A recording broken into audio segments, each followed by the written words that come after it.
Made with greetings to you, ladies and gentlemen. Welcome to the program Sports Are Your One-Stop Sports program, where you get to have all the information concerning sports in Cameroon, in Africa, and the world. And for today's topics, we will be discussing about women's sports. Yes, women equally have their own role to play when it comes to sports, and we saw it of recent with the the Women's African Cup of Nations, where our Lionesses actively performed and equally shocked the world by bringing in their first WAFCON title. And we'll be talking about that and equally saying our ladies are still in another competition, but this time around in a different discipline, that is in volleyball. And we'll equally stay in sports to talk about the UNIFAC Champions League draws that were conducted last time. And we have our representative Leke Football Fee that will be playing too.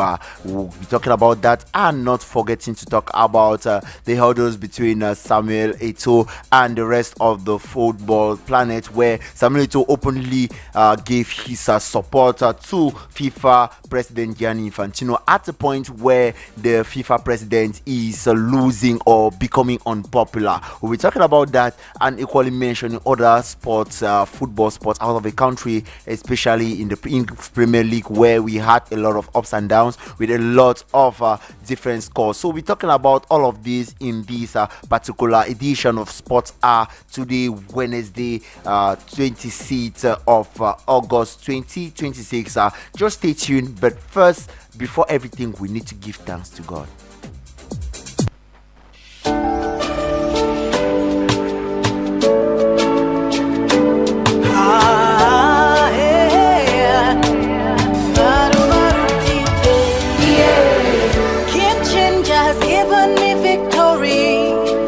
Has given me victory. Game changer has given me victory. He has given me victory. The King of Glory has given to me great victory. He has given me victory. The King of Glory has given to me great victory. He has given me victory. Oh, oh, He has given me victory. Oh.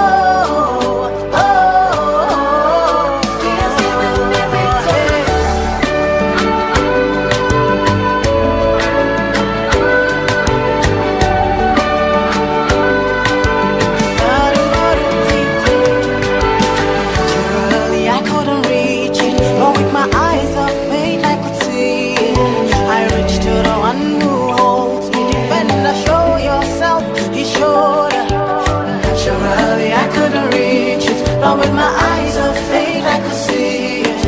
I reached to the one who holds me. Defender, show yourself. He showed up, yeah. Game changer has given me victory. He has given me victory. The great physician, he made it possible for me. He has given me victory. My event planner has organized for me a victory. The event planner has organized for me a victory. Oh, oh, He has given me. Oh, oh, He has given me victory. On every side, in every way. He has given me victory. Stand for me.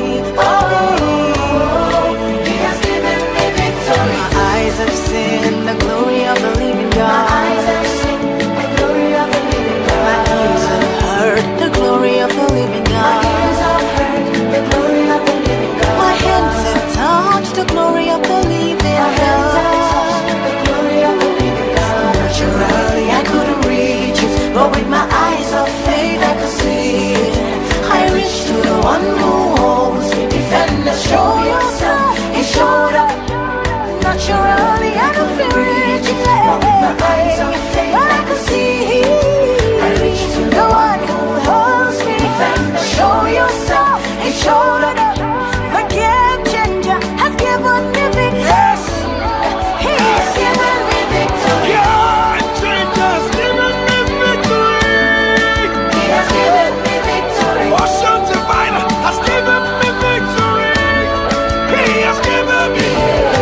Bisai University Institute 2026-2027 new academic year. New campus for the fulfillment of our students in HND, bachelor's degree and master's degree field of studies, computer network and telecommunication engineering, software engineering, network and security.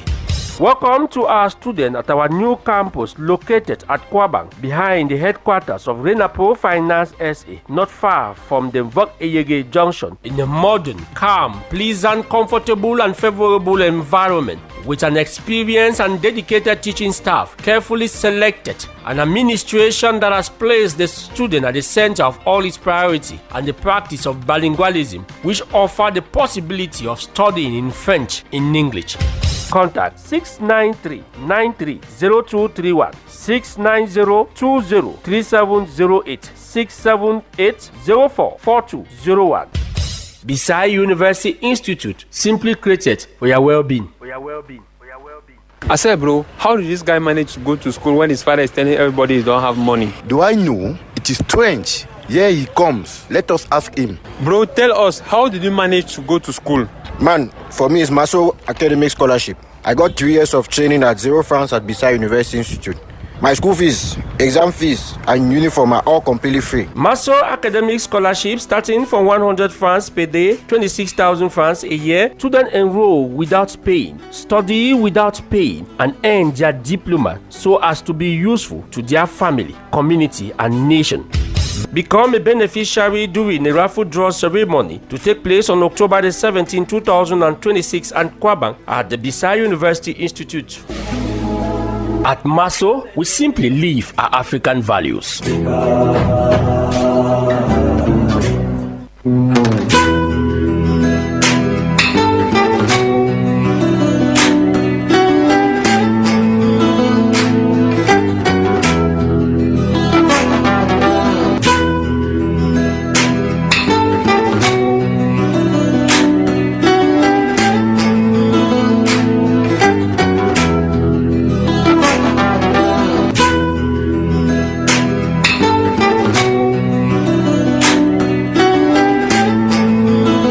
Before we start today's program, let us take some time to talk about the Mutual Assistance and Solidarity, the Maso product. This is a program that has been issued by Group Renapo Finance SA and is out to help everyone, especially to show the African solidarity that is in every African and Cameroonian. Registered into Maso Act 7 is currently ongoing, and you can get your registration done at any of our group Renapo Finance SA agencies, or you can come here at the radio house at Sapemi Boman. The radio house Royal FM is a tall building and it is has a sign on it, Royal FM. You just come and you get your registration done. For those who are interested, you just need a contribution of 26,000 francs CFA to register, which can be done either daily, weekly or monthly. For daily purposes, you just need 100 francs per day before the deadline, which is going to be issued in 2027, and you are okay. And for those who want to register at once, pay in your 26,000 francs at once, and you have your entry ticket for the raffle draw ceremony that is going to be conducted next year at a preferred venue. So what are you waiting for? Already, let us talk about the exploits of this particular product that is during Maso Act 6, where we had a lot of people gathered at the Amadou Ahidjo Stadium. A lot of persons who testified, who said that the Maso has been doing them well, and equally we saw many mutualists backing home with villas, with personal vehicles, and again we equally had financial assistance which ranged from 500,000 to 1 million and above. So what are you waiting for to join the Mutual Assistance and Solidarity? And one of the assistants of this particular Mutual Assistance and Solidarity is that of the Mami Hospital, which gives you a 30% cut in all your hospital bills. I mean, once you are a mutualist, you already have you stand chances of equally benefiting from this particular assistance. So you must not always focus on the winning part at the Ahmadu Ahijo Stadium, but equally the other assistance. And also, we will not end by without talking about Maso Scholarship Academic. What is the Maso Academic Scholarship?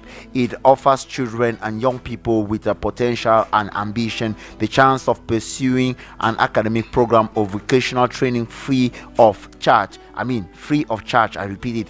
It also enables parents and families to see their children pursue their ambition, develop their talents, and transform their dreams into future projects. The students are selected via a raffle draw will gain access to higher education in their chosen field at zero cost. I mean, zero cost. These include a registration fee, dress code, insurance, a room and board, exam fees, thesis defense fees, and internship fees, a total value of 1,800,000 francs per cycle.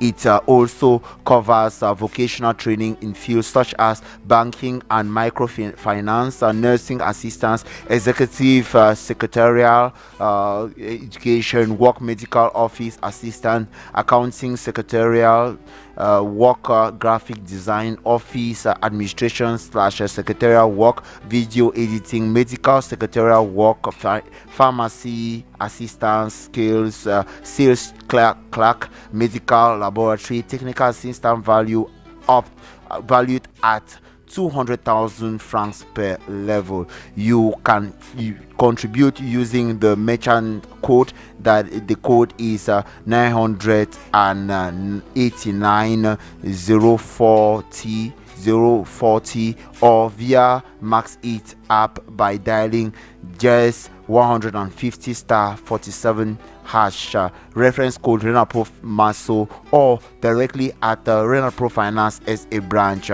for where you receive all your all the information that you need. So what are you waiting for to join the Maso family and benefit and be eligible to benefit from all of these assistance, to benefit from even the Maso boost and all of what Group Renapro Finance SA has to offer? I mean, this is 30 years that Group Renapro Finance SA has been functioning. So what are you waiting for? Come now and join the mutual assistance and solidarity, for the interest is African solidarity, African values. Renapro offre Maso.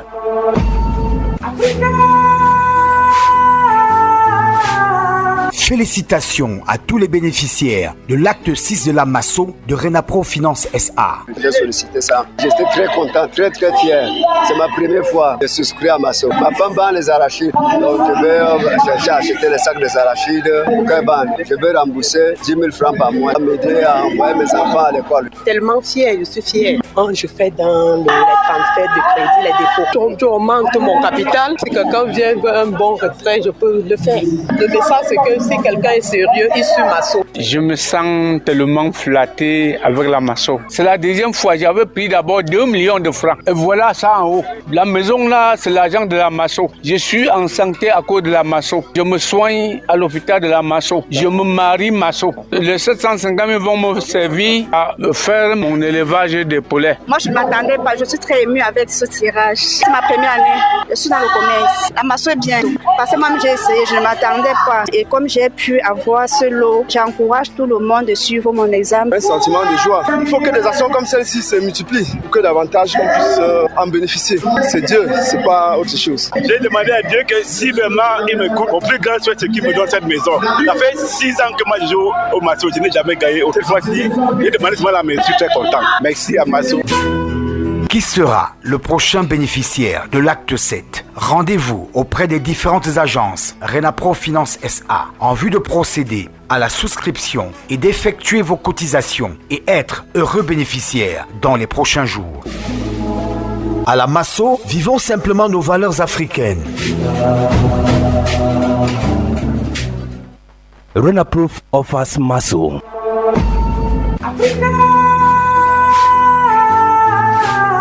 Congratulations to all the lucky beneficiaries of Maso Act 6. God has already blessed us and we will continue to do it. So by God's grace, yes, by God's grace, because it's God who give me. I just won 215,000. I am happy. I am very happy for my financial. Thank you, Renapro. 500,000. I'm so happy today. I was not expecting to win today. I'm so happy. I'm so surprised. I was not even waiting for that. 250,000. I will not go back. When they reach the box of 1 million, I remove my Maso card. I say, as I'm removing it, call my name. I will not live here. And finally, I contribute to the development of population by bringing them out of poverty. The Maso initiative has supported many businessmen and has also helped small, medium enterprises prosper. Who will be the next beneficiary of Act 7 of the Mutual Assistance and Solidarity Maso? Rush to any Renapo Finance SA agency. Register and make your contribution into the Mutual Assistance and Solidarity Maso. You could be the next happy beneficiary in just a few days. At Maso, we simply live our African values.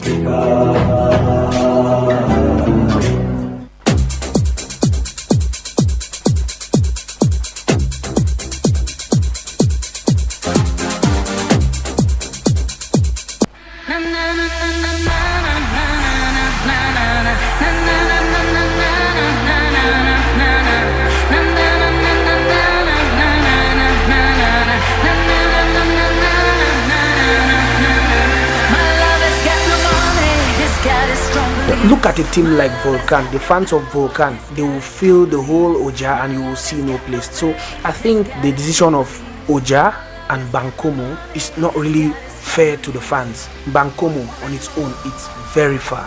So just to go watch a game at Bankomo, you will not spend less than 3,000 francs. And then when it rains again, what do the fans have to do? You stand in the rain.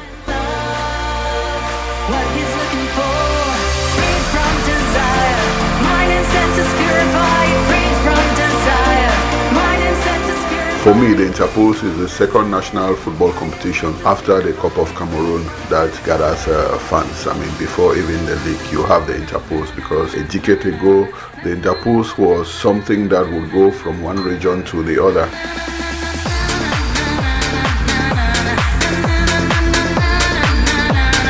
From match day one, Kosi, I know it is a little bit early, but putting in place all the factors. You know, Lawrence Leon highlighted that the football is not just what is played on the pitch, it is on and off. Who would you already project, who in your opinion already clear-cut favorite just for match day one? First, I will go with the team which I back so powerfully, Dream Team, and Kumba City.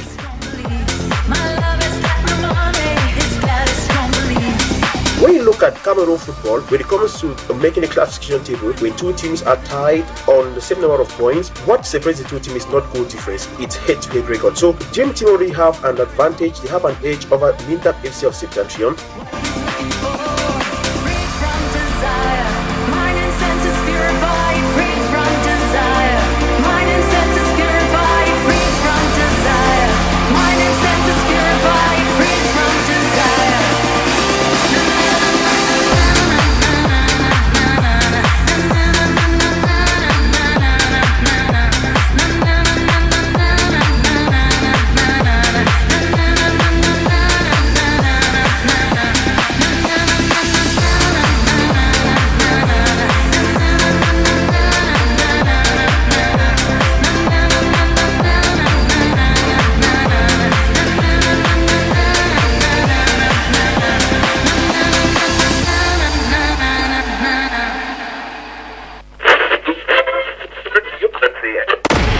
Royal FM 88.4 stereo for all information and sports.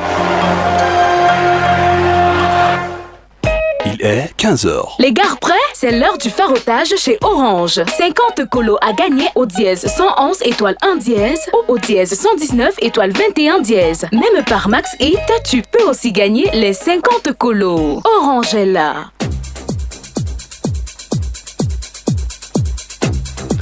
Welcome back, ladies and gentlemen, and thank you for staying once again on Royal 88.4 FM. Your one-stop program Sports is on the waves, and today we'll be talking, as I earlier highlighted, we're talking about women's sports in general. First, we'll begin with volleyball, where our indomitable volleyball lionesses are representing us well there over in Nairobi, Kenya, and the competition started yesterday with Cameroon already sending shockwaves in Group C.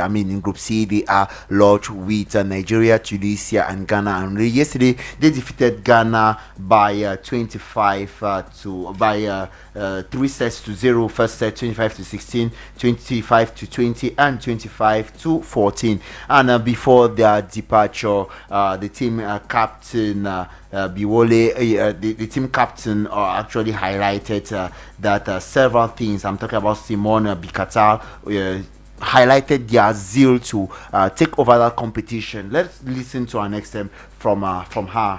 Let us listen to an excerpt of team captain Simone Bikatar on their approach as they went into this competition in Nairobi, Kenya. For this competition, we are ready to fight. We have Kenya, Egypt, and other countries, and we make a good start in Turkey. We are ready to fight. It's the same, take the trophy. They take the trophy and qualify for the Olympic Games and World Championships. It's good. We work together. We have a good cohesion, so the ambiance is good.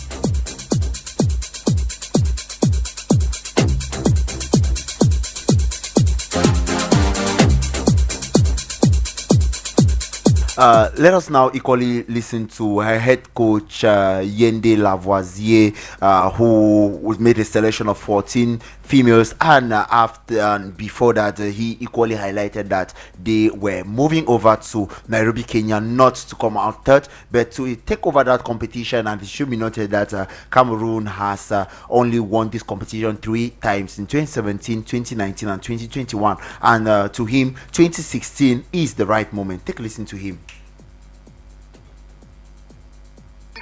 I can say everything is okay because our training schedule has been covered entirely. The 2 phases covered in Cameroon, one external and the second one internal, and we then follow up with the camp in Turkey where we work in more acceptable conditions. We played 6 friendly matches with the team participating in the Turkish league. We just try to keep their physical stamina and they're prepared to participate. Tell us, coach, the objectives I can imagine is to get back on the throne. We organized in 2023, we missed the crown, we finished third. The objectives remain winning, getting back on the throne. It has never been easy, but given our potential, our history, we go there with the conviction, not only the fighting spirit, but with the objective to win the gold medal because it is possible for us. We can do it and we must do it. With a relatively young team? A young team, of course, yes, but it is a young team because there are many young players that join the team, but they are with some, I would not say old players, but they are with some players who have participated in high-level competition, who have already won this cup, and who are trying to gather the others and lead them on the way. That was head coach Yende Lavoisier speaking there to our to the national station and equally on our microphones. So he highlighted a lot of things, and after their victory against Ghana yesterday, 3 sets to 0, our newsroom equally got the appraisal of a professional volleyball coach. I'm talking about the head coach of the under-20 women's national team, Victor Imele. Take a listen to him. It was a great performance because 3 sets to 0 is not giving. We watched the match. It's true. First set again was a set to evaluate the other team, but at the end of the set again was looking forward for the next 2 matches. I think Cameroon will defeat the 2 other teams because when you look the level of the matches and the experience of players, the players that we saw today, Cameroon will have an upper hand over the other teams. Looking at the coach Lavoisier, he He's a big coach. He has been in this competition for long, and I think as the competition goes ahead, the teams develop confidence amongst themselves, and I do believe in the performance of the girls, and the experience of the coach will have much impact in this competition. I do believe that at the end of this phase, Cameroon will qualify first in their pools, because when you look at the match, they play with a lot of reserve. They did not bring out the Cameroon hamely, as we used to say. They play with a lot of reserve today.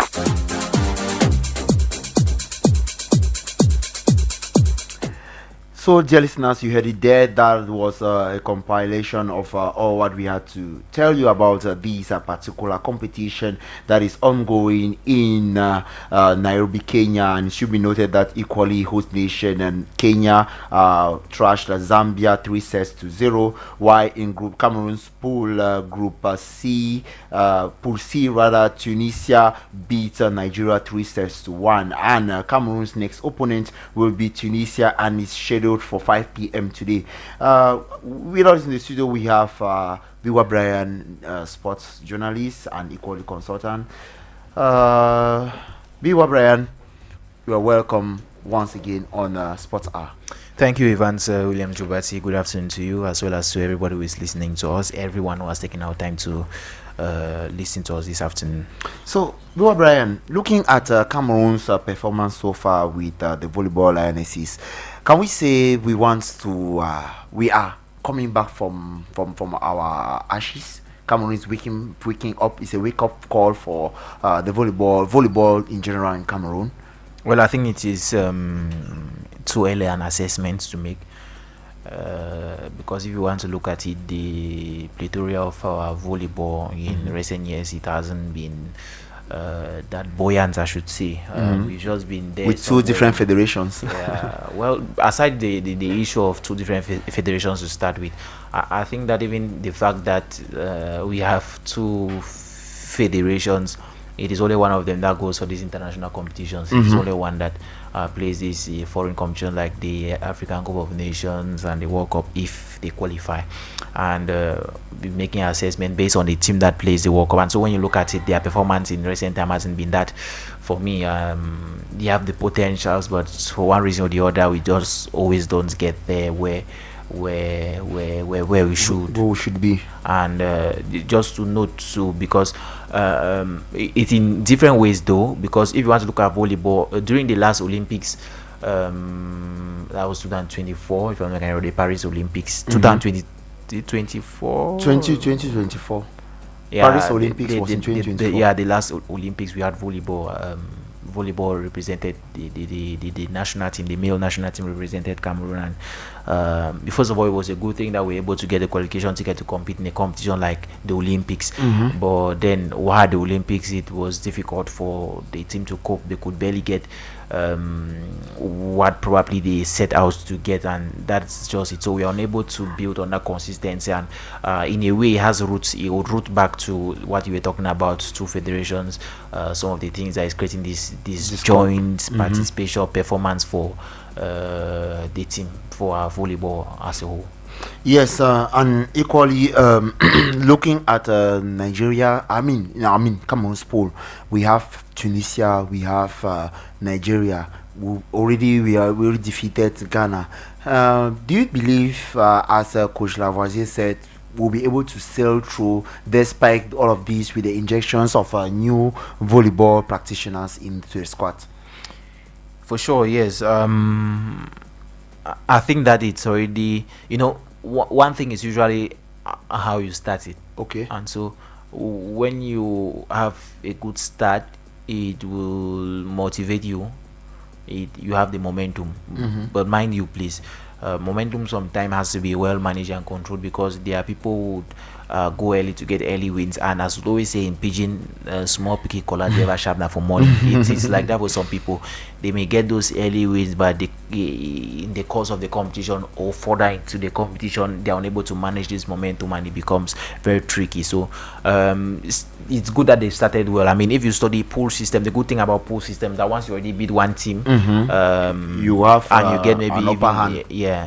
And you have a draw, even though it's difficult. In fact, it's impossible to. It's difficult to have a draw in volleyball because if you draw, you go and play overtime and so. But then generally, once you already have one win, it gives you an upper hand. If you don't qualify first, worst case scenario, you're going to get a second place qualification. So for that, would already confirm that no, they're already within the qualification margin.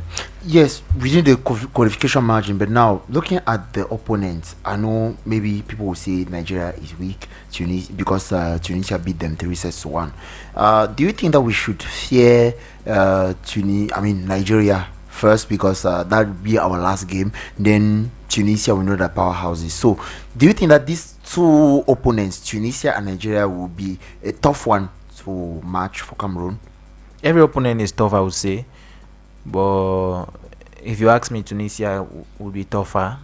I say so because if you look at countries like Tunisia, all these countries of that part of the now, minus the fact that even powerhouse, if you look at all these countries from that part of the continent, the most likely, or you can even say that they have this Western style of playing, or the practice. Now, before even this Western morphology, I think that is it. Now, basketball, just like volleyball, yes, almost similar, and just like sometimes handball as well. Yes. Now, morphology is a very good big thing. Yes, plus. Therefore, if you look at in basketball, they will tell you that it's sometimes always good to have. That's what I always say in basketball. That someone who is short cannot play. Yes. Not that you cannot play, you cannot play, but you could, because if you talk about short player, I have Stephen Curry. We have players who are shorter, but then you have to make up for that height. To make up for that height, you need to have extra skills like Curry, who is making up for that height with his shots. And so it's the same thing with volleyball. Because when you look at volleyball, you have something like middle blockers.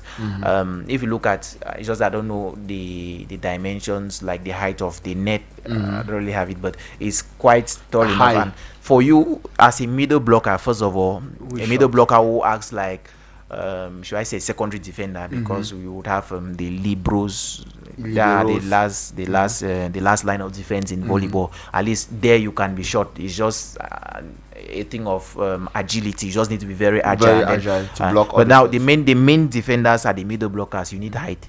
You need height for that. And two, the spikers. For you to be a spiker, you call it need height. And so on. It does not mean that a short person can play. So that's why I say these guys, these Tunisia people, their morphology suits this kind of sports so well. So well. I mean, when you always watch these guys play, you feel like it's maybe an animation, like animes I always watch and so on. Whereas their morphology, it permits them to be more technical than us, this part of the country. So for me, the bigger one is Tunisia over Nigeria. The difference between Nigeria and Cameroon will not necessarily be there. I think the clear difference between Nigeria and Cameroon is just how these two countries take this discipline serious. I think they have the same morphology, physicality, they are the same. I think technicality, they are almost within the same margin. So it's now down to how they both countries prepared. Yes, it's now down to how both countries prepared. And we continue with women's sports, but this time around to talk about football. Of recent, we received information that Cameroon's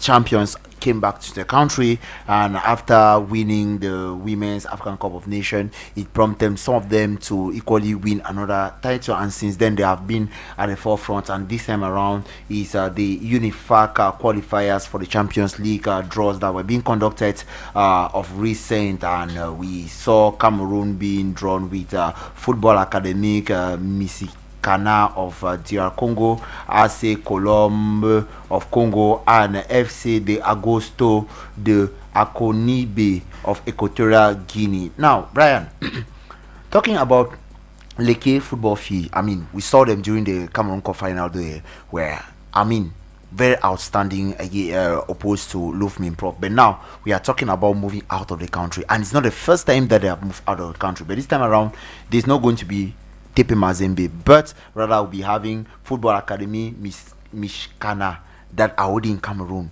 Do you think that we can defeat these Congolese in Cameroon, or is it better to defeat them in Cameroon before moving back to the country?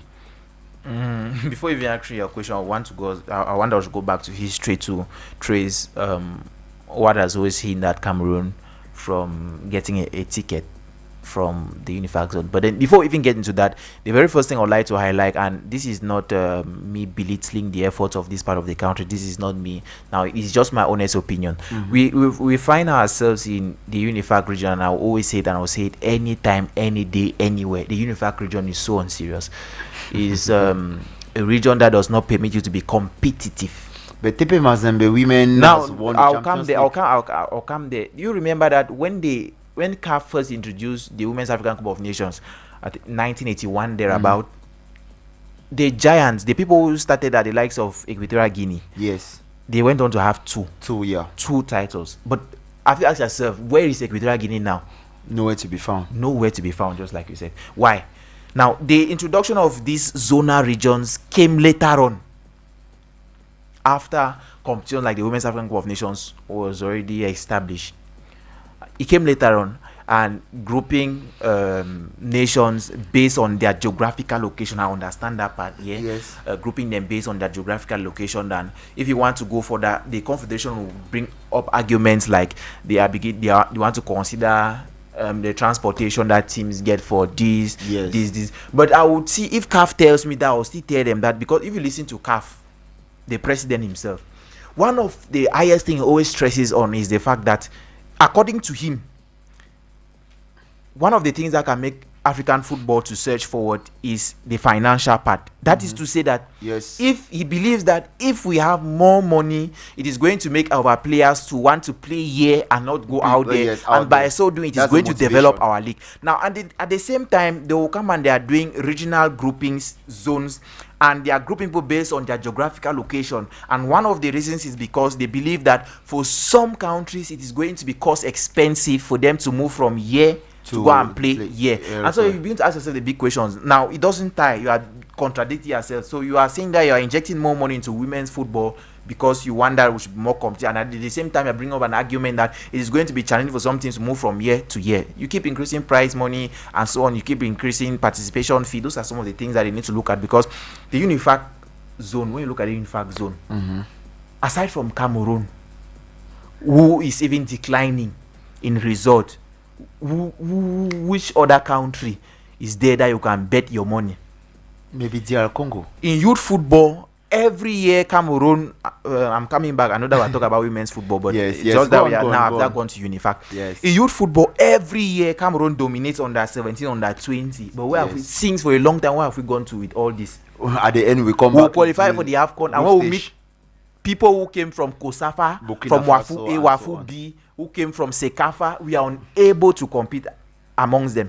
Now, earlier on, you mentioned the fact that TP Mazembe left from the UNIFAC zone, yes, and then they went and played. TP Mazembe is from Equatorial Guinea, right? Yes. And remember, I told you that Equatorial Guinea, they were a force in women's football when CAF introduced the WAFCON.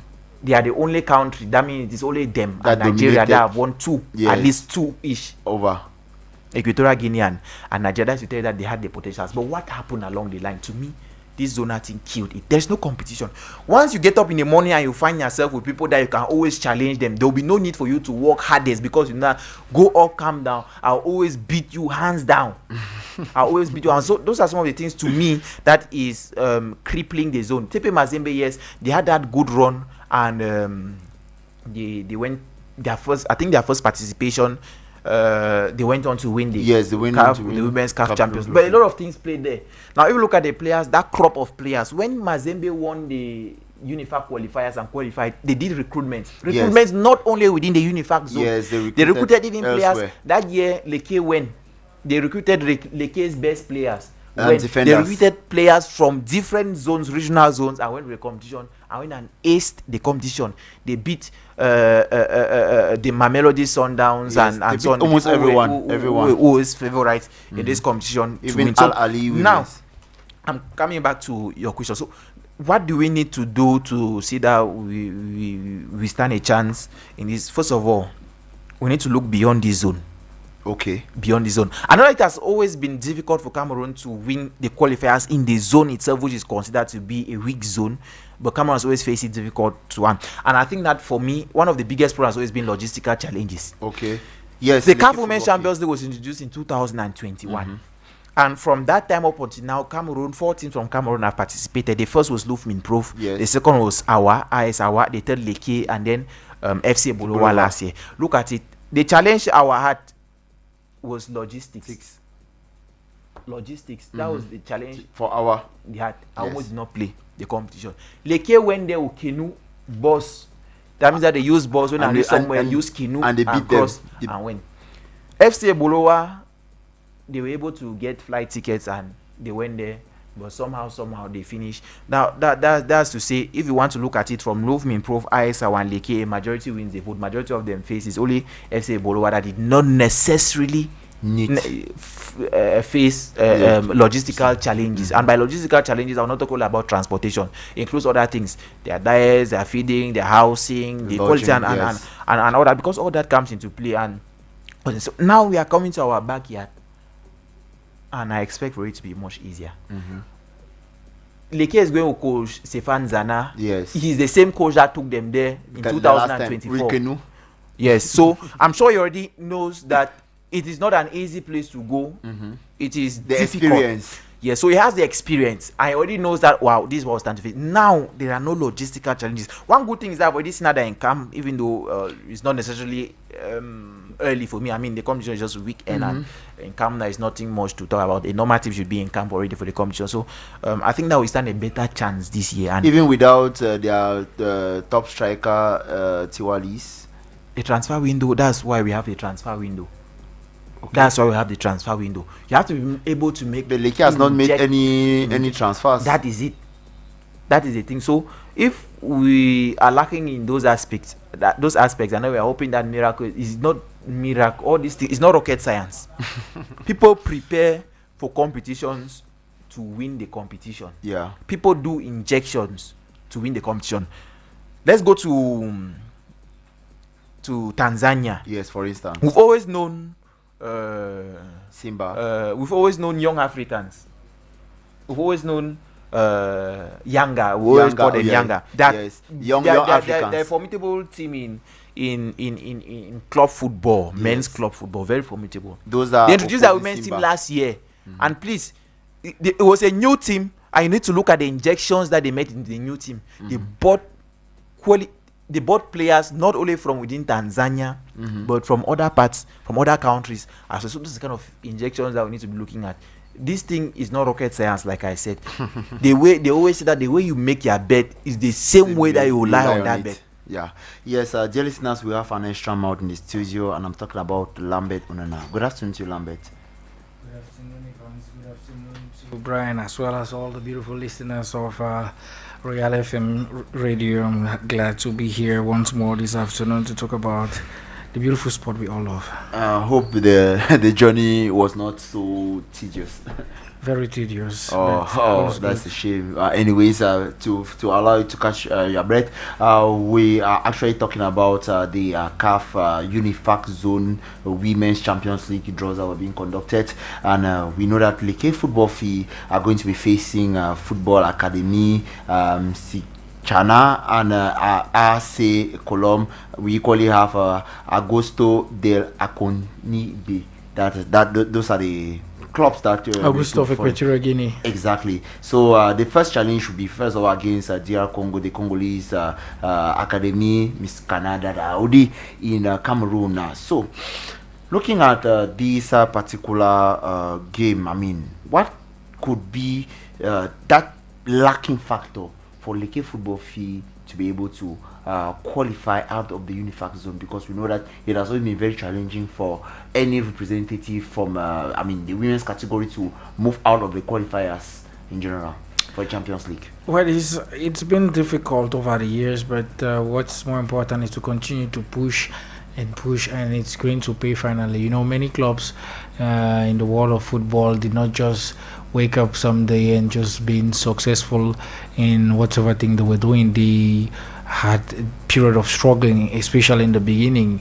You know, I believe Lekki over the years has learned their lessons. The first year they went to I think it was DRC where TP Mazembe. Yes, they were in the same group with TP Mazembe. The next year I think was last against was FC Bulova. No, last year was FC Bulova who couldn't succeed. But it was against a Congolese team. A Congolese team. We all knew they had probably the best squad, but you know that gel, everything was not in place for them to succeed. This year, many people were not waiting for Lekki Football Fee to do what they did. They went toe-to-toe with FC Bulova to the last day of the championship. I think the gap was 1 point, if I'm not mistaken. Yes, 1 point. You could see how difficult it was to uproot Valentin Gilles ladies from that pecking order which they had established themselves from, I think, match day 5, if I'm getting the numbers exactly. So I think this season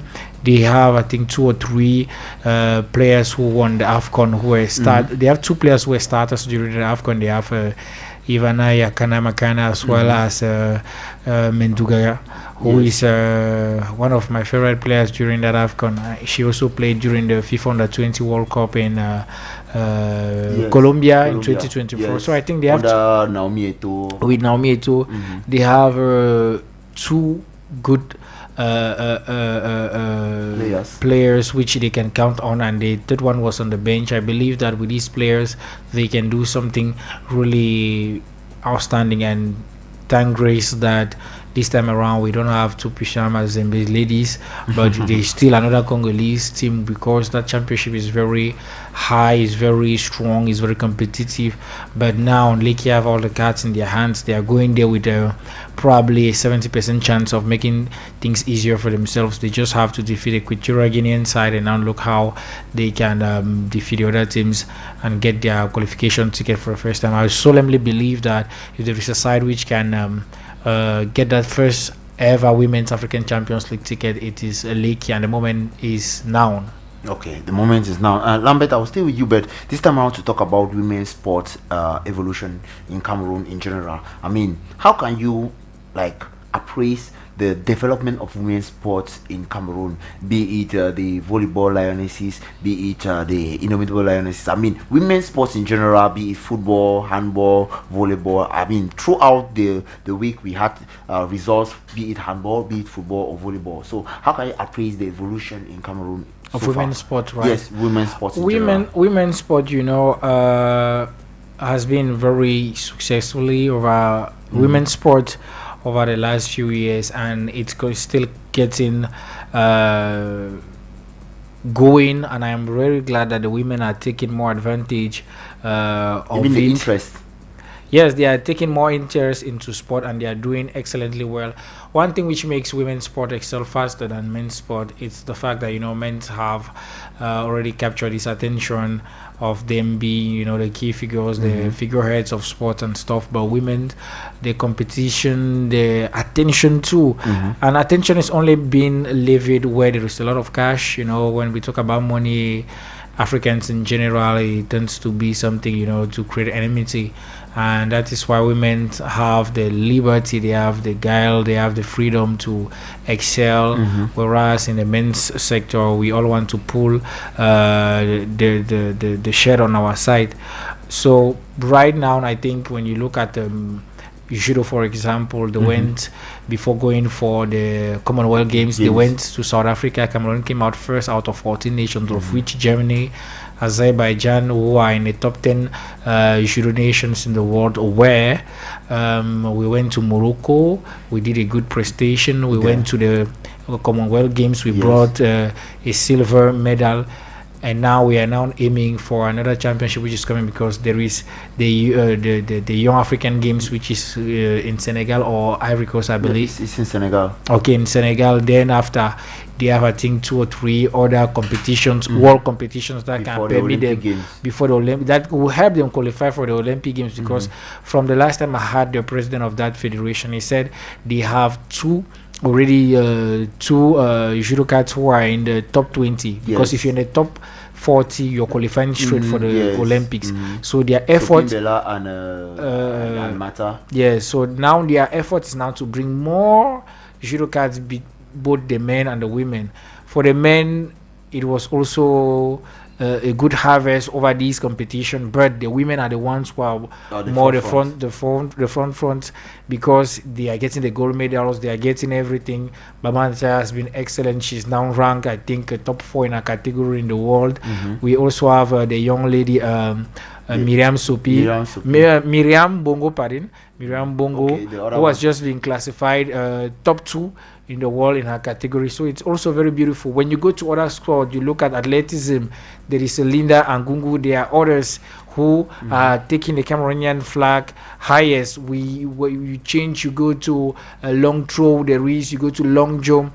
Cameroonian women are now taking what the president said. This is the mandate of women. They are taking it on the front foot. Unfortunately, recently in Cameroon, women have been targeted to violence, which I used the opportunity to decry these violences and actions on the female gender. I believe everything, no matter what, everything can be solved the easiest way as possible, which is by communication. If you two cannot communicate, you can communicate with a third party to help resolve. So I believe I encourage women to go towards it, and I'm also calling on the government at the same time to do their maximum best to create sportive infrastructures, because these sportive infrastructures are going to help us canalize the energy of the youth. And when you have a lot of sport infrastructures are available for the youth, you are already using it as a shortcut to run away from the deprivation of the society, moral decadence, and other violence as well, and other ills. It helps bring the joy, it helps socialize. I saw an ad somewhere about a company which I'm not going to make the mention of. They produce a bottle of a consumable liquid. For you to open it alone, you cannot. You had to wait for someone to buy another bottle so that you guys can merge your cocks together and now twist. That is to bring people together. That is to help people to work together. And that is what sport is all about. Sport is out there to bring families, to bring new people, to open cultures. And that's it. I believe next year we are hosting the Islamic Games in Cameroon. This is also an opportunity to push women forward, and I think the Ministry of the Promotion and the Women's Affairs should be the front runner to galvanize, to educate women, to push them towards sport, to help wash away the ills which is currently possessing most of our youth, be men or women. But I think the women should be the first acts of work. We need to push them towards things like this in order to develop a better nation, because someone wrote somewhere that there is no stable state without a stable family, and the family is the woman, because she's the one that lays the foundation. Of course, we too here at Royal FM are denouncing all of those. And before we continue, let's take this commercial break. Momo te gère pour la rentrée. Fais un Momo et tente de gagner des laptops, 50 000 francs et des box internet. Tape étoile 126 dièse au New Momo app. Ouawara ou Kambejom. Grand-mère, ça veut dire quoi? Tu ne comprends pas ton patois? Je comprends quelques mots, mais pas tout. Certaines paroles gardent toute leur richesse dans leur langue d'origine. Avec Bibala, apprends facilement ta langue maternelle depuis ton téléphone. Plus de 20 langues camerounaises disponibles à partir de 250 francs CFA seulement. Tape étoile 280 étoile 36 dièse. Bibala, garde la connexion avec tes origines. Bibala, terra mating malong. Institut universitaire Bissai 2026-2027, nouvelle année académique, nouveau campus pour le plein épanouissement de nos étudiants. En cycle BTS, licence et master, filière, santé, spécialité, sciences infirmières, kinésithérapie, sage-femme et technicien de laboratoire. Rentrée académique au mois d'octobre 2026 pour l'année académique 2026-2027. Les majors dans chaque filière seront directement recrutés dans les entreprises du groupe Renapro Finance SA. Institut universitaire Bissai, notre campus est situé au lieu dit Nkwaban, derrière l'immeuble siège de Renapro Finance SA, non loin du carrefour Vok Enyege à Yaoundé. Contactez-nous au 693 93 02 31 690 20 37 08 678 04 42 01. L'Institut universitaire Bissai, créé tout simplement pour votre savoir-être. Je dis, comment ce gars a fait pour aller à l'école alors que son père raconte partout qu'il n'a pas d'argent? Je sais même, c'est bizarre. Le voilà même qui arrive. Posons-lui la question. Bon, tu as fait comment pour repartir à l'école? Gars, moi c'est Masso Bourse Académique. J'ai bénéficié de 3 ans de formation à 0 francs à l'Institut universitaire Bissai. Ma pension, mes frais de dossier d'examen m'a tenu tout un jour. Masso Bourse Académique. À partir de 100 francs CFA par jour, 26 000 francs CFA l'an. L'étudiant s'inscrit sans payer, étudie sans payer et obtient son diplôme pour être utile à la famille, à la communauté et à la nation. Devenez bénéficiaire lors du tirage au sort le 17 octobre 2026 en Kwabang sur le site du campus de l'Institut universitaire Bissai. À la Masso, vivons simplement nos valeurs africaines.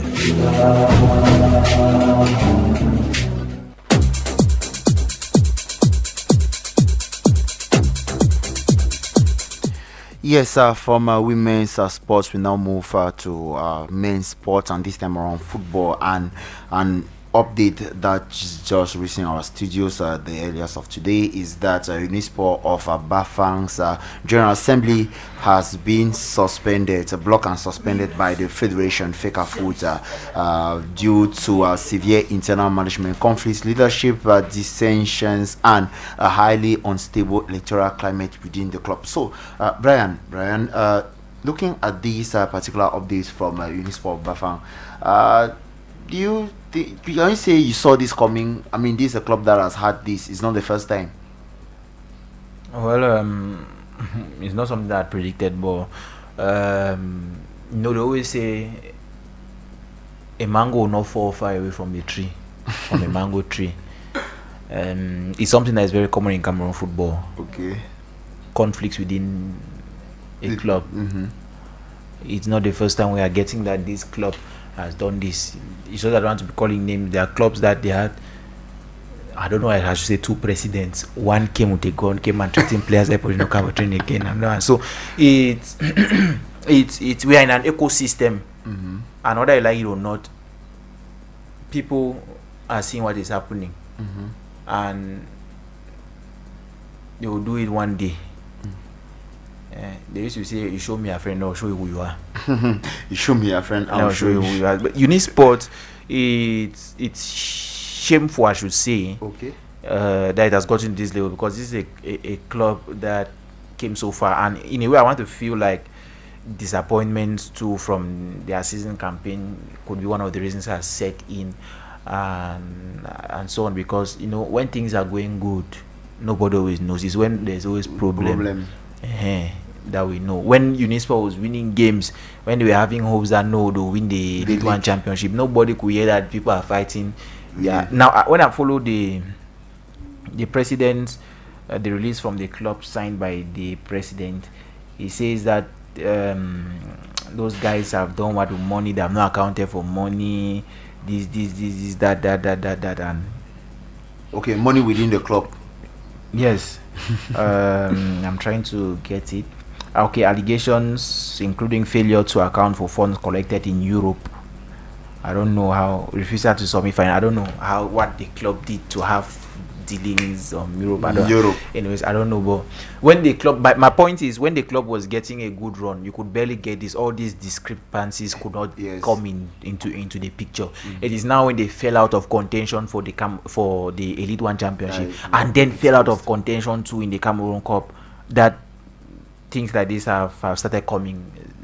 And if you want to look at it, the way Cameroon football is always is that sometimes the president sees himself like a god of a team, whereas if you go to real football teams, other African teams like Sundowns and so on, one person cannot take a decision. It is the same thing like in maybe in Europe, Liverpool, when you start hearing that this person has bought this percentage of the club, one person cannot take a decision for a team. One person.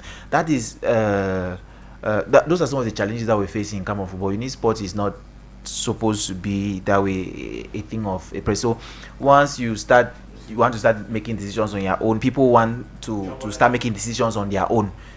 So that when money comes, when you take the money, you give the one you want to give the player, you take the one you want to take. Nobody who's going to oppose you. When you start opposing, that is where you start. I'm not saying that that's what happens, but from past experience, it may be a situation like this where you start opposing, the president will start being like looking for a way to move you out of the system that you've been suspended for. You did this thing that time that I did this, start bringing you old things happen, and so on. So Lambert, for a club like Unisport of Bafang, as Brian said, that had almost all the glories, the spotlights, now hearing this, don't you think that there is something that was hidden before and now is being exposed by the federation? Unisport is not being exposed. Anytime there is a conflict somewhere, you need to appease, and I believe the federation, it is in its professional status, had already tried their possible best to advise both parties to try and arrange their disputes or their differences, but with no result coming out, they had to sanction. That's it. The sanction is fallen to a whole group of people. We have different directors, from the two presidents, the directors, the recruiters, the scouts, the players, the coaching staff. It's heavy for them to leave this situation. So I think personally that the federation is sanctioning, but they are going to be resuming the championship. Unisport is also a club that brought a lot of joy to the Cameroonian football.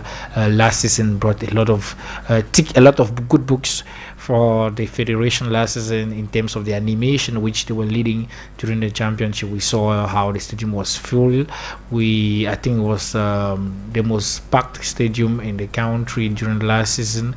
If you could look how many match days they played I think 26 games, and 26 games in a season, 13 at home with an average of 1.8 million tickets sold. It is something big, and for the federation it was something good. For the council, who's the host of who rents the stadium, was also something good, and I think for the show itself it was something nice. So I think the federation is not actually sanctioning for a sanction just because they just want to sanction. I think it's a call to action, and very soon, quick enough, as soon as the ice melts down and the fire quenches, they are going to be rescheduling things and see how they can get back to practicing and preparing for the upcoming league. Probably they might do what they did to the club which Christian Onana was battling for, a clear football. Yes, you bring a normalization commission that is going to help run the club and direct the club towards the direction until there is a possibility to have someone who is going to lead the club or buy the club out. Same thing that happened to Bordeaux in France. The club was bankrupt. The owner could not show proof of money, show clean proof of the money he had to back the club, because the club was declared bankrupt and the owner said he had money. The fact he didn't have a clear proof to show the provision of the funds made the club to be seized by the federation and declared bankrupt and sent to the least football league. It is very heartbreaking to see. I made mention in my last intervention that when there is money somewhere, people tend to especially men, when in men's football or men's sport, when there is money somewhere, issues, problems and stuff tends to develop, and it's really heartaching to say that in 2026 in Cameroon we are still facing this kind of things. Brian was saying earlier that presidents see themselves as the sole leaders, demigods of football club. That status should change. And I think the federation has the opportunity, has the means to change the face of Cameroonian football. It's not only to call. You can force people out of clubs. Okay, so the federation has the authority to force some decisions. I mean, they have the is that right? No, it's not like it's right. What I'm saying, the federation has the technical and the professional equipment which they can use to force some people out of clubs. Okay. Yes, they have the opportunity. They have that. A club cannot be owned. A club like Unisport of Bafang with so much people in the diaspora that contributed for these players to show what they showed last season cannot be run by one man. It cannot. All these sponsors, they have to buy a share. Either they run a club like Football Club Barcelona, where the fans have a share, a percentage, which permits them to have a say in the club, or like Manchester, where fans also have a share. Yes. Manchester United, where fans also have a share in the club, where they have their say can be tabled by a group of fans who are leading the fan zone. You cannot have this club and say, okay, it's my club, I'm going to do how I want, and you decide to sanction this one. On what basis? On what basis? When you recruit someone, if you're sanctioning someone, you should have proofs. And they don't just sanction somebody at the first incident if you've not yet given some warnings beforehand. So I think practically the federation should just be a little bit hard on these clubs in order to change. They have the opportunity. I made mention that the fact that the federation is having issues with its with the Ministry of Sport is also playing wrong turns on them, because if we could copy, I'm still saying it, I've been saying it for the last 1 year, we here in Cameroon, we can regenerate our championship. In Tanzania, how did they do? The government bought some clubs, private properties or businessmen who want football to move forward bought clubs. They were offered the opportunity to buy clubs and push them forward. Look how the government does to have people or have some pieces of land in places they want to develop projects. They force you to sell it. Yes. They force you to sell it, convince you that this project, if you refuse, you're going to be a greedy person in the society, and you're going to prevent the community from having something that may help them. We can propose this to people. We can propose, the government can buy 4 top clubs in Cameroon, sponsor them, schedule money, reserve, and make that every single fund should be accountable to every single fund spend should have an accountability. That already, when people are going to see how these players, these clubs are getting strengthening, they are having sponsors, they are having this and that, you see people will start coming from different patterns. Football reunites people. We see in our local holiday championship how this one is sponsoring this, how this one is massive. Why can't they sponsor now football club? That is it. That's another that's another way to send out their politics. Yes, to send out their politics. So you see Unisport of Opankam suffer like this throughout the season after back-to-back promotions. It is very it is heart aching, because I'm already foreseeing situations like Bambutus of Buddha if they are not careful, and it's something which I don't really believe it can be. I don't even know how I can explain it. I don't really believe that this situation is a situation that a club of the West region should be facing. When we look at the numbers of investors, I mean financial investors that are emitting from that region, clubs in the West region should not be having these disputes. I believe that people from that region are one of the gluest. If you look how they run their families, if you look how they run their communities, the level of togetherness in these community, it is admirable comparing to most places in Cameroon. So I think they should just copy that same way they are dealing with their families issues, the way they run their families, that communal aspect, that love for one another, the love for one goal. If they apply it in these clubs like Bambutus, Dombuda, Unisport of Opankam, I think clubs from the West region are going to take this Cameroon championship very far. Because this is the same situation we've also seen here in the Central region. It's a bad habit which the West region is already copying. This is a situation which we know that the Littoral and the Central region are used to. It is my club, it is this, it is that. I think I like what Lambert is highlighting. In Cameroon, we just like to follow trend there, and they will die. Like you see now, we've won the Women African Cup of Nations. Everybody is celebrating, but wait, after some time, it will end like that. That's how we saw it. And you will not see any investment anywhere. I've said that all this is not rocket science. The way you make your bed is the way you lie on it. This is a foundation on which we can grow. our football. Now, I see, I was very happy particularly when the president, according to what we were told, when the president dispatched a delegation to go and meet the girls when they qualify for the final. Amongst that, I saw the Minister of Women's Empowerment, and I was happy. That woman. I was happy. Now, what is this ministry going to do from here on? You are the Ministry of Women's Empowerment. And in Cameroon, in fact, not only in Cameroon, but we use Cameroon as sample, women's football is regarded as almost nothing. Yes, that's true. In Cameroon, people are working and celebrating now because for a long time now, men's football has not produced anything to Cameroon, and so the women have gone and brought us the Women African Cup of Nations, and that is why it is trending. And just like I'm telling you, after some time, it will die. It will fall. Look at the population that turned out at Andre Naomi Eto'o. Yeah. The mayor has approved. Yes, approved it. It's no longer Andre Sians. It's Andre Naomi Eto'o. Look at the population that turned out there. When was the last time in Cameroon that you saw women were playing football and that type of population came out? Even the national team, you cannot see that type of population. Even the national team is playing and you will not see that population. Even the reception at the airport, it was something. No, I don't even want to start talking about it. Look at that match. Yeah, a local match against some but remember, each time the Lionesses are playing via Fandena, you put free.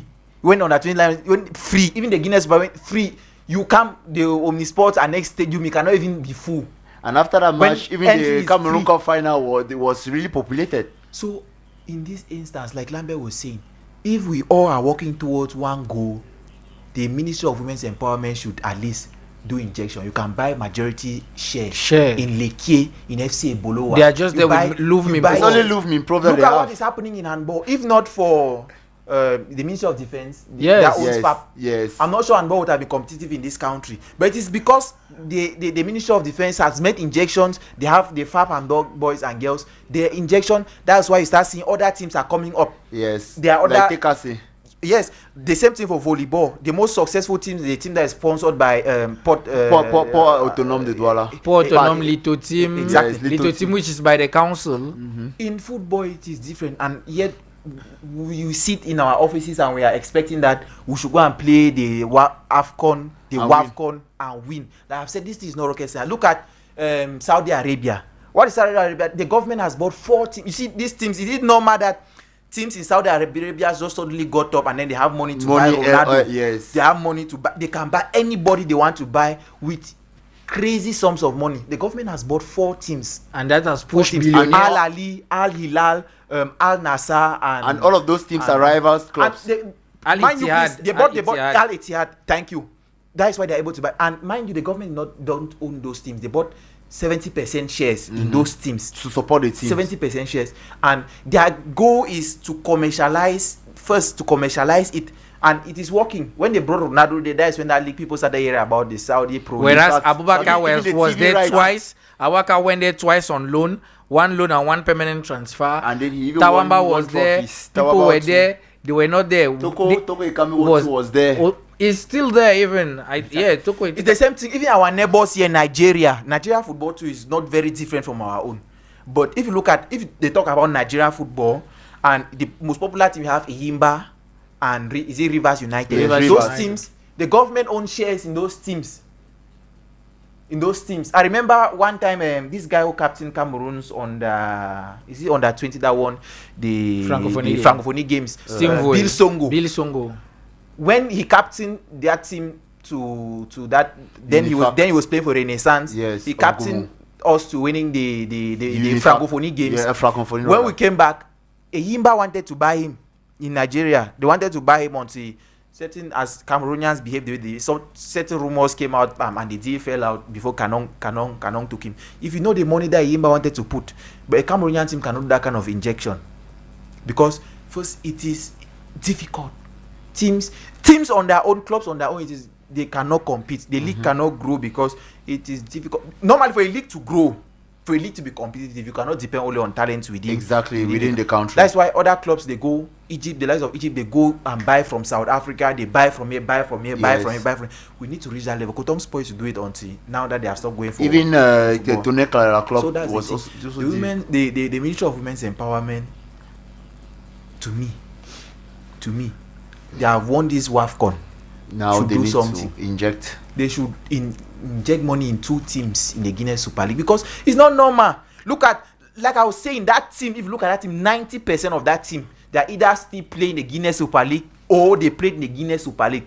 That team has 3 Ballon d'Or winners who won the Ballon d'Or when this ESCO came in. This Fecafoot ESCO came in. That won 3 Ballon d'Ors under this ESCO. They are in that team. That same team is made up 6 players who played at the Under-20 World Cup in Colombia. Yes, and in that team. And 8 ladies from the Guinness Super League. Thank you. So all of those players are coming from here. What are they feeding from? 50,000. That's the salary they pay players there in the Guinness Super League. 50,000.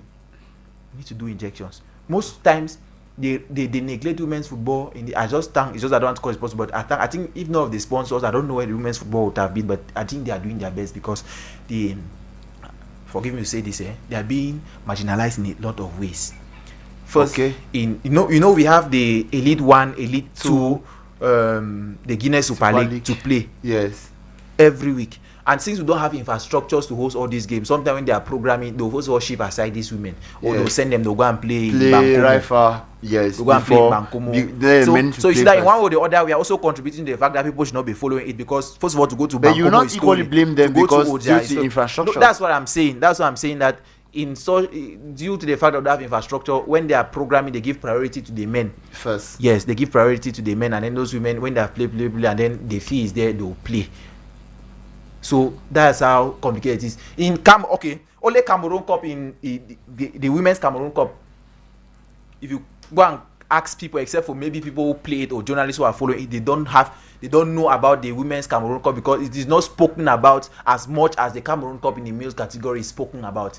Many people always just heard, some people don't, I can even bet you that some people don't even know that the Kia has won the Cameroon Cup this year. Some people do not know. But if Colombia wins the Cameroon Cup here, it's all over. Even someone who is not following sports will know. That's how it has become. Can we not also change the philosophy? Every year must it be the finalists in the males category to go and play at the Amadou Ahidjo Stadium, and then the women. Every year must it always be them? Can they not also change it that women too should go and play the final, the men's final? Yes. We have to do a lot. Like I'm saying, I'm looking at the Ministry of Women's Empowerment.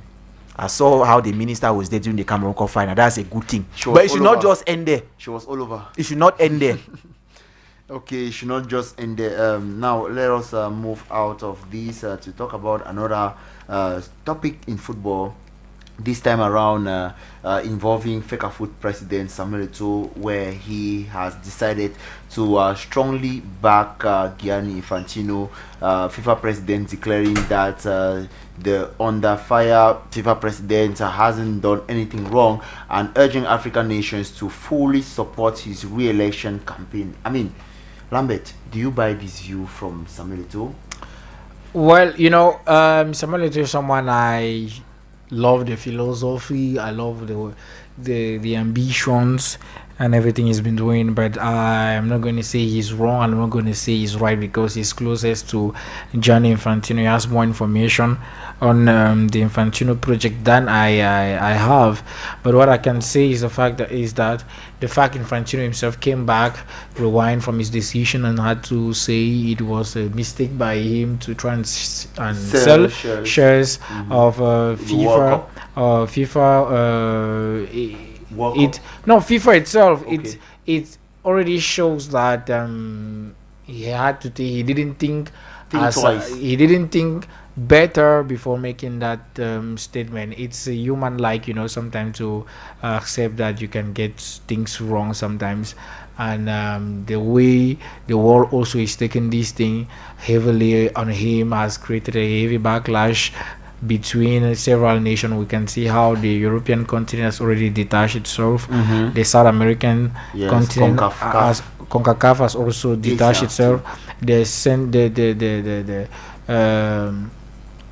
Central American is still dangling, just like Africa, and some African nations as well are already siding away from Infantino. Well, all that is people can say it's due to personal issues, but I just believe that Infantino, in one way or the other, has helped increase federations' allocations, federations' assistance for football development. But one thing I think Infantino should also move forward and do better than to sell these and to talk about the commercialization of stakes in the world football's governing body is also about to go down on the field to check if the money they give these federation is being used for the projects which they are asking, they are being funded. It is true they can send you 4 billions a year. What do you do with the 4 billions? We want to see, is the championship being played? Are the infrastructures at least practicable? Are these, ever since this executive has been in place in 2021, we saw the Oja Complex Center established. We saw renovations at the Bankomo. We saw the federation's headquarters in Warda, which was concluded last months ago after the Pope's departure. We've been seeing the championship being played without being stopped, which is something key, because I can remember clearly before December 11, 2021. The championship had 24 teams who played today and don't know when we are playing again. Match the match the one will play, match the two will play, match the three. Players go back in the quarters and they are loitering around. Match the three is going to be played in 2 months. So I think that they have been doing it, but FIFA should also go through other countries in the African continent and in the world as well. I'm not going to name some countries, but I believe that if FIFA goes down to the field, they're going to understand that many countries do not work towards it. He should also stop the familiarization. It is good to sympathize, it is good to be familiar, but when let's call a spade and let's call a fork a fork. We should go towards the professionalization of leagues. How can we have 1 billion people in India and they cannot even reach a second round of qualifiers for the World Cup? Okay, Lamb, let's take this commercial break.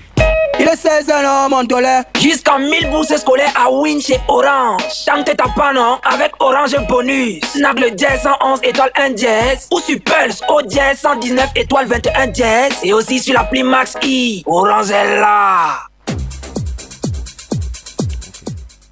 Yes, Lambert, equally, aside from Samuel Eto'o, we had former World Cup players like Cafu, Roberto Carlos, Javier Ginetti, Esteban Capbiasio, Javier Pastore, and others that have equally backed up Infantino's campaign. I mean, do you think that, before I pass the mic to Brian, do you think that despite all of these, what we saw during the World Cup, FIFA president still has that how can I put that credibility, or should I say that he's still very popular for the post? Well, when you look at the nations which have risen above him, Europe, Europeans are very unique like of people. They still leave very much used to doing what they do best. If something doesn't favor them, they have to split. He has the Infantino currently has the support of players you name, but most of these players are Argentinians, and we know how much favor, only 2 European, how much favor they have been having. Apart from that, they are also ambassadors of FIFA itself, ambassadors of several competitions. So it's normal that when you work with someone, you give him your support. That's but normal. But when you look from the inside point of view, you look the recent World Cup, the controversies over the World Cup. How can the president ask an independent institution to let me just say a non-governmental organization to, how can a government enter inside a non-governmental organization's competition and have an effect?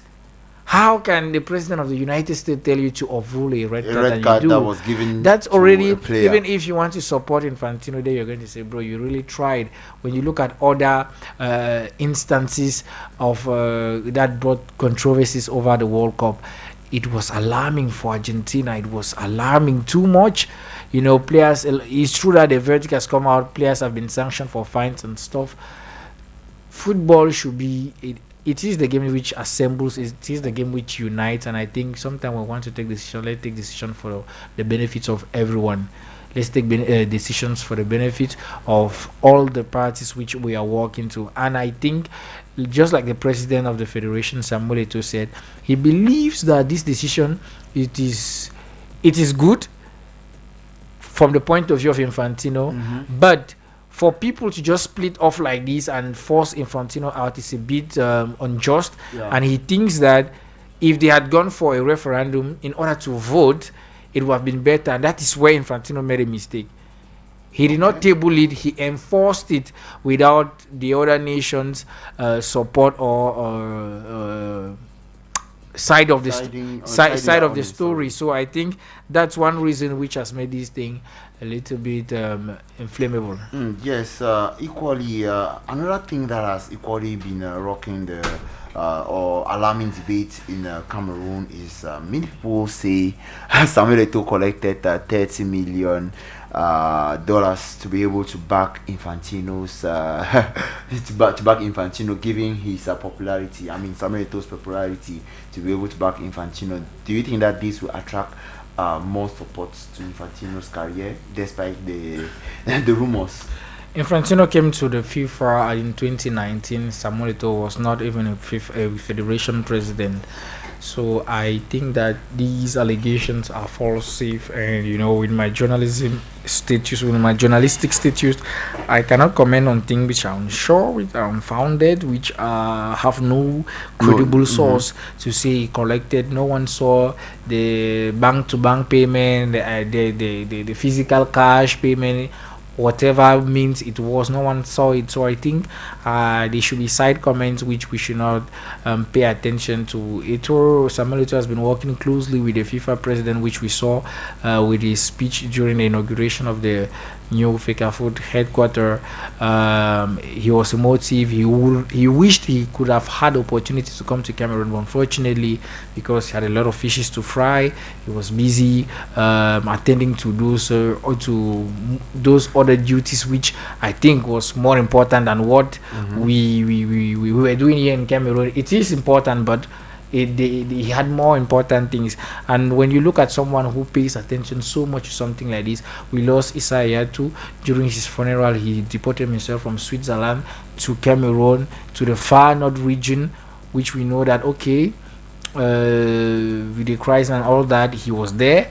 He made the speech, everything, the funeral, the honors were being laid, and he went back. For someone who has so much attention to Cameroon, he came for the AFCON 2021, handed the jersey to the president of the republic, came for the final as well. So I think for someone that pays a lot of attention to Cameroonian football, it is but normal for Samuel Eto'o to back him up, to give some sort of support. It's not only support. Gratefulness, should be grateful, because sometimes when someone assists you and shows you care, at some point in time you feel like you owe the person another backing, and that is what life is all about. It is true that if we go deeper, we are going to see that for some reasons we shouldn't buy that project, but Eto'o himself said it, that he believes that if they had gone for a referendum for all the 211 federations to vote, the decision other than what is being forced right now would have been taken. It goes for both parties, both those who don't want Infantino again and those who want Infantino to stay, or those who are supporting the project. If that would have gone to a referendum where the president and their secretary generals had to vote, probably people may have sided for Infantino. But it is what it is now. Yes, Brian, on the other part, the person, UEFA president Alexander Seferin, who was in the race for this particular FIFA election, backed out from the race. He said that he's backing out from the race, but it doesn't mean that he's okay with Infantino's reasons, and believes another person, other people can equally stand chance of beating Infantino in this race. So with Ceferin, one of the main people, one of the main factors who was against Infantino even selling off some shares to private investors backing out. Don't you think that Infantino is already reconfirming himself as FIFA president again? Well, I think that was not something that was even up for debate in the first place. The issue at the CAF presidency has always been a lack of competition, and you would want to ask yourself the bigger questions: why people shy away from the CAF presidency, why people shy away from contention at the CAF presidency. I think it is only up until when I'm talking about earlier this year, when a couple of weeks ago, even when FIFA or Infantino came up with the idea that he wanted to sell out shares of one of his secretary generals, backed out and said he was going to do something against. And Alexander Ceferin too was against it, or supported by CONCACAF and AFC zones. Exactly. So that is it. It's just, I don't know. It's a question I've asked myself, why people shy away from it. Because now something like the FIFA presidency is something that should be highly contested by people. I mean, it should be a position that is being everyone wants. But now, once you don't have people who envy or want to go into contention each time there's an election, then there is a problem, and that alone leaves us with how do I want to put this? What language? With doubts? No, not doubts. Actually, it leaves us with someone we have no choice but to accept, because he's the only one who is available. Exactly. As a matter of fact, that's why sometimes opposing it's a difficult thing. It's a difficult thing. I mean, since he's the only one who is there, it's the only option we have. People just have to do with what he brings to the table. People just have to do with his excesses. People just have to do whatsoever thing he and so that's just about. So for me, I don't know why it is not really creating attraction. I mean, even for him who is turning down, going up, I'm sure probably so this night has lost, knowing that majority of the continent already backed Infantino, even though it's in a down now. Some African countries have backed Infantino. Not only some, about 90% of African member countries of CAF have backed Infantino, and before now even already had 2 other continents that had backed him. Only maybe, I don't know if they have changed their mind, maybe because of what he was trying to introduce, the selling of some shares of the World Cup from the earnings of the World Cup. Majority of them turned against him. Asia went against him. Europe went against him, and so maybe that is going to change the status. But then before that, the information we had already was that majority of Africa, 80 to 90% was already behind Infantino. We had other continents like Asia and so on. Because of the money? Behind him. Because of the money? Well, you can't tell.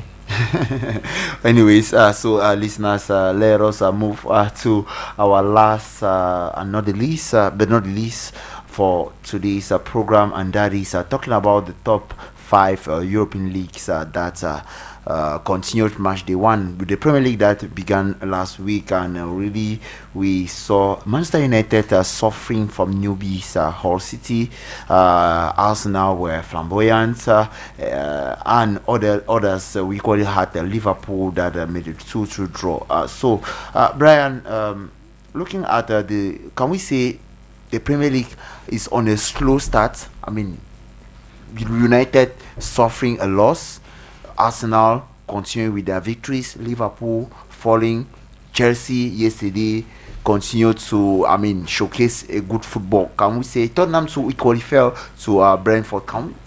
Isn't that the Premier League? I think it's too early a judgment to make. It is too early to make those judgments. It's just one game, and you cannot evaluate a team based off its performance with one team. Even the teams who won, I think even you go away from Premier League, if you go to La Liga, I think Sevilla is the first. Yeah, Sevilla is the first with 6 points. 2 games played. Exactly. So you would not use that as a yardstick to say Sevilla is the best team in the La Liga. No. Even in Ligue 1, Paris Saint-Germain is right down. Yeah, so they drew. You would not use that other teams are coming up, more games to play. Teams are still balancing. I remind you that the transfer window is still on. Is going to close on September 1st, so there's still time to bolster squads. Yes, Lambert Onana. Now, Carlos Baleba moving over to Manchester United for 80 million pounds, if I'm not mistaken. I think that that 80 million pounds. 80 million euros. Euros rather. Thank you very much. 80 million euros. He becomes the most expensive Cameroon player in Europe, playing in Europe after Brian Boumou, still for Manchester United. Can we say he's moving over to United to continue with that synergy? I mean, the Brian Boumou, the Baleba Brian Boumou synergy that we had during the AFCON. He's moving there practically because of his football ambitions. Carlos Baleba, it's a player which many teams in Europe need. Real Madrid need a player like him, but he's not a deep line playmaker, and I think Jose Mourinho doesn't want to use a deep line playmaker. He's a player that Real Madrid really wants. He's a player Liverpool needs. He's a player Manchester United needs. He's a player Manchester City needs. Actually, because Manchester City had Rodri, which is a deep line playmaker, by the side to bring more balance. When Kovacic was at his peak, it was good. When they bought in Nico Gonzalez, it wasn't that effective. He has now gone to Newcastle. They had Tijani Reinders, who was gone to Saudi Arabia. So he's the type of player that many clubs really need, especially a club like Liverpool and Manchester United. And I think it is important for them to make good use of Carlos Baleba. They signed Andre Santos, Yuri Tillmans, and that already they have Kobe Mino on the bench. They have Bruno Fernandes. Ugarte is still injured. So I think they have what it takes, but we all know that Carlos Baleba is going to be starting that team when United are going to have their standard midfield three, probably Yuri Tielemans, Carlos Baleba, and Bruno Fernandes. They'll have a little bit more stability because he's a player that brings something different on the pitch than the other players which they have. So it is good he's gone to Manchester United for the sporting the sporting project. But one thing we have to understand is that Manchester United have been inconsistently. They have been inconsistently. I mean, they celebrated when they qualified for the Champions League. Yes, we haven't seen any top team doing that for long now. They have been inconsistently difficult to watch, to appreciate over the last 10 seasons. 13 seasons. More than 10. Yeah, 13 seasons. So I think personally that him going there, it's because Carrick project has convinced him. It's a club he has always loved. Many people who know him from grassroots believe that it is one club which he has always wished to play. And to have a player, a coach that played your position practically, not exactly as you play, but similar to what you're doing, and having that technical mastery of how you can comport yourself and behave yourself in the midfield, it's also something very interesting. And with what Carrick showed last season, it's already, it's appealing. It is true they are coming back to the Champions League. He's going to play his first Champions League campaign for the first time in his career at 23 almost. Yes, at just 23. 23. Yes, just 23 years. It is something marvelous for him. Now the rest is open for Manchester United to do something better. It is true that the defense still needs to be polished. The midfield is already getting to something. They have a rather young defense. They have a rather young defense, but what we saw, how can Maguire be marking Bemo instead to mark Shemi Ajayi, things like that. That's what I'm saying. They have a defense that still need to be polished. They have a goalkeeper that at least does better than the previous one they had. Who can do better as well? Who can do even more than what? Yeah, we saw last season. At least he tried his best. Yeah, who can do better than what the actual goalkeeper is doing? I think that personally, and the attack, they also need some polishing in some positions. Manchester United, if they continue with the same run which they had last season, they are good to go for very far in the Champions League. We know they are one of the biggest clubs in Europe, experiencing the Champions League, but now they have a squad which has basically less than 100 games in the Champions League all combined. all these players, they have less than 100 games in the Champions League, all combined, because they've been absent so many seasons of this competition. So with the coming of Baleba, it's going to help them to breathe. They have the Champions League, the Carabao Cup, they have the Premier League, they have the FA Cup. That's 4 competitions which are going to be going through. And in September, October, most of these players, if not injured, are going to be partaking in 2 weeks actively with their national teams, which is going to cost them at least 3 games before the AFCON. No, I mean all players. All players. The FIFA window is going to be for 2 weeks. Yes, for the 2 next weeks. FIFA window is going to be for 2 weeks, which players are going to have minimum 3 games to play, maximum 5 games. 5 games to play. If you add to all these other competitions I made mention, and count the next FIFA window in March, and count the next FIFA window in June, it makes the season you have at least 75 games in your legs, and that is for a player. So I think Carlos Baleba going to Manchester United is going to relieve other players, and is also going to help relieve him himself, because there will be games which it will be not like unnecessary for him to partake, but they're going to give him rest so that he can rejuvenate. He's coming from injury. They're going to work with him, and I think if Manchester United now works more on their infirmary, it's going to help them. They have players who have a lot of serious injury. Benjamin Sesko had knee issues. Ogate went for the World Cup, knee. Baleba is coming also with another knee issue. Kobe Mino with another knee issue. Mason Mount has also gotten back to injury. So I think they really need to rewind and go back through this. I heard last season that at the end of last season that Tottenham Hotspur had sacked all the people who were working in not the medical. They had sacked all the people who were working on their pitch, the gardeners. They've sacked all of them, both the trainings, both in the training facilities as well as in the stadium. That's because they believe the quality of the pitch has injured. How can you have 6 players who have ACLs in one season?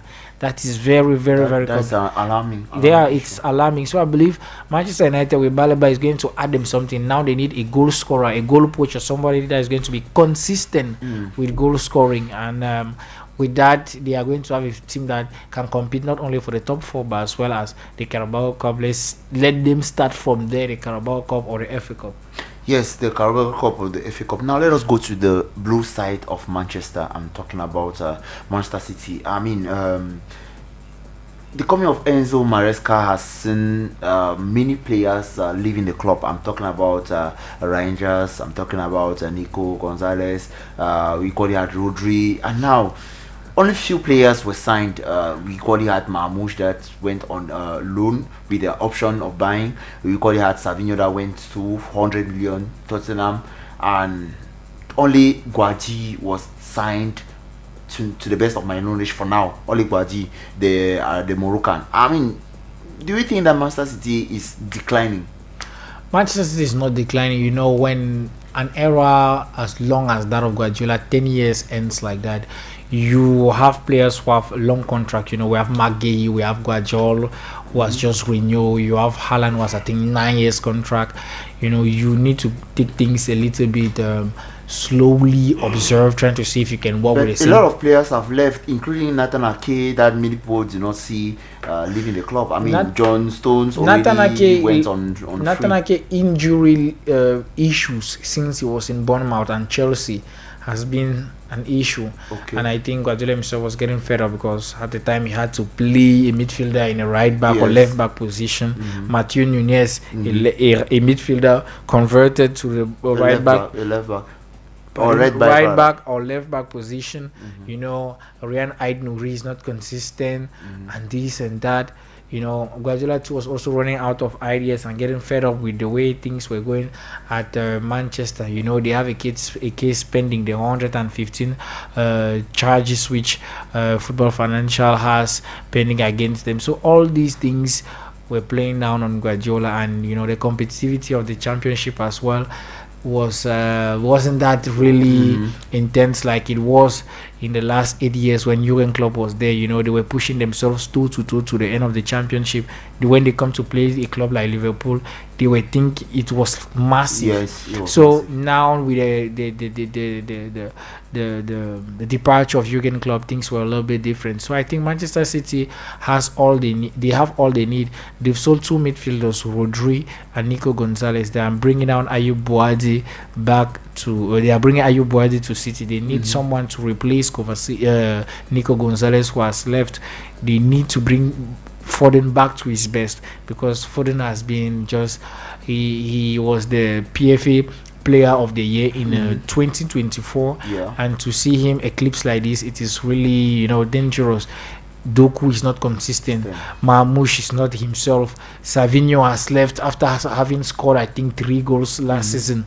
3 goals last season. It is good. He went for a good figure. The figure is almost unbelievable. It's almost equilibrium to what they paid for Boadi. Yes, 85 million pounds is practically 95 million euros. So I think the difference of 5 million for what they paid for Boadi has already been recovered. Now they are looking to sell Marmoush. Haaland is there. If he's injured, who is going to help him? They used to have Liam Delap. They sold him to Chelsea. They used to have Victor Gyökeres. They sold him to Coventry, and now he's at Arsenal. They need to replace these players, and Enzo Maresca's football strategy needs to be understood by this player and taken better, and then we can see Manchester City being the Manchester City probably we were seeing under Guardiola. It's true, it is not going to be the same, because Guardiola is someone that it's very brilliant mentally and sometimes sees the future before many people. So that's just it. Enzo Maresca is a good coach from what we saw at Chelsea. The fact that fan pressure too is another issue. It is true, we're talking on a previous topic that fans can buy shares, clubs can be run like a community club, but fans can bring down a club as well, like what they did to Enzo Maresca. He was sacked because fans demanded it. And fans are also have a share in Chelsea Football Club. So I think Enzo Maresca was unjustly sacked from Chelsea because he was bringing something good, he was doing something good. And by the way, in Chelsea, very few managers in Chelsea buy players which they want. The sporting director is the one that does everything. Today we are counting Chelsea with over 48 players, professional players in the world. No, professional player in their squad. Yes. So it is very difficult for the managers to make a starting 11. It's very difficult to make a 23 or a 30-man squad that is going to be using throughout the season. Thank you very much, Lambert Onana, for being with us on Sport, and we hope to have you in our subsequent editions. The pleasure is all mine, Williams. I hope that I'm going to be called again in this beautiful studio to talk about sport. Okay. Yes, dear listeners, that's what we had for you on Sport and beside me I have Bertrand Mboua, who comes in for Jeunesse Éducation. C'est ça. Bon après-midi à toi, bon après-midi à ton panéliste. J'ai écouté l'émission. Très belle émission d'ailleurs. Yes, so what is Jeunesse Éducation going to be having for us? Dans Jeunesse Éducation, ce mercredi 26 août de l'an de grâce 2026, nous avons 2 thématiques à proposer à nos aimables auditeurs. La première thématique, nous allons revenir sur l'importance de souscrire à la bourse académique du côté de l'Institut universitaire Bissaï, et nous aurons certainement un des responsables de cet institut universitaire qui charrie déjà l'appétit au sein de la communauté estudiantine. Et en deuxième partie, nous allons parler de comment mieux préparer la rentrée de ces enfants pour éviter les désagréments des dernières minutes. Jobati, vous le savez, la rentrée c'est dans quelques jours. Est-ce que vous avez déjà les enfants? J'imagine que ces enfants sont prêts pour démarrer l'école le 7 septembre prochain. Of course, very important to note our listeners that Masobus Academic offers at 0 price. So everything is being offered, but you need to be a member of the Group Renapo Finance SA. So we'll be talking about that with Bertrand Mboua. So stay tuned. Meantime, we had technical assistance from Salmon Isana. Behind the cameras, we had Brian Bida. Production assistance was Biwa Brian. Script, should I say, news editorial coaching from Blassa Maria. Coordination Roger Kiek. Just supervision, the Reverend Pastor Bissaï Manono. Behind the microphone, my name remains Evans Williams Jobati. For now, I'm done and dusted.